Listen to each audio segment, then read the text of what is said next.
आपल्याला तवा पिठलं बनवायचं आहे। आपला तवा तापलेला आहे। आपल्याला ह्याच्यावर 4 चमचे तेल, जिरे, मोहरी,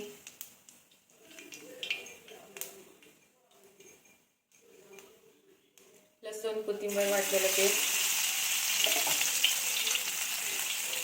कांदे, थोडीशी कांद्याची पात, तर आपल्याला हे चांगलं लालसर करून घ्यायचं आहे। लाल तिखट 2 चमचे, हळद,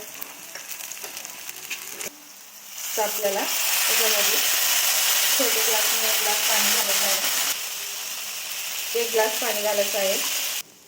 चवीनुसार मीठ, अर्धी वाटी बेसन पीठ आहे। याच्यामध्ये थोडंसं पाणी घालून सनी आपल्याला कालवून घ्यायचं आहे। असं आपल्याला पीठ कालवून घ्यायचं आहे। आपलं पाणी उकळत आहे। आपल्याला थोडं थोडं बेसन घालून कालवून घ्यायचं आहे। असं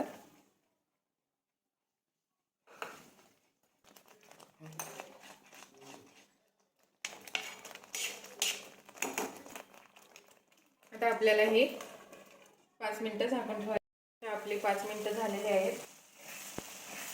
बघा आपलं पिठलं किती मस्त झालेलं आहे। बघू शकता आपलं पिठलं किती मस्त झालेलं आहे। चवीला खूप छान झालेलं आहे।